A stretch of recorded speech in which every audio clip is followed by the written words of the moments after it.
What is the difference between sugar flour and fondant topper? Okay, so for sugar flour we use different type of gum paste, and for fondant toppers we use different type of sugar paste. Okay, now sugar paste, there are there are multiple types of sugar paste. So sugar paste that we use for making toppers. Now remember, toppers are such that we want to place them on the cake, so they need to be dried properly. Okay, so for that we use fondant. Fondant is a type of sugar paste. Now for making sugar flours, the type of sugar paste that we use is a gum paste. Okay, now there is huge difference between both these type of sugar paste. The ones that we use for sugar flour, it can be kneaded very well. It is slightly soft, but and both of them actually they dry when they are exposed to the air.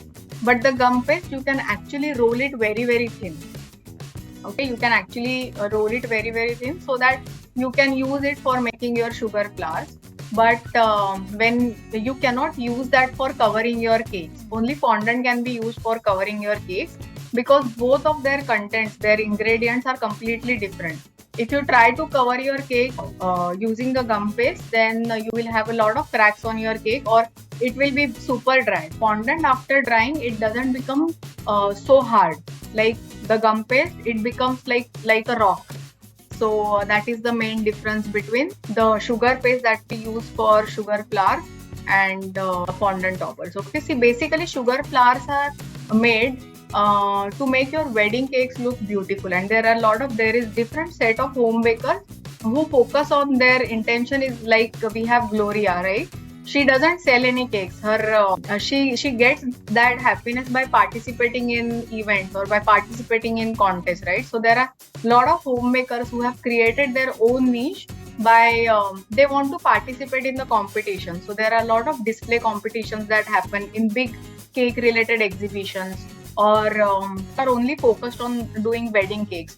Or some people, they are so creative that they focus only on doing sugar flours, and they supply the sugar flours to other bakers who cannot make those sugar flours. Okay, so that is another business in itself. People pay a lot of money for making a single sugar flour. Okay, so and in lot of wedding cakes, so many of wedding cakes, people prefer to use sugar flour. So basically for competitions and basically for making your wedding cakes, where these wedding cakes are like super expensive, so you will be able to charge that kind of money if you are placing sugar flour on top of it. And there are really good set of customers available in different cities who pay like crazy amount of money for getting a cake done having sugar flours on them.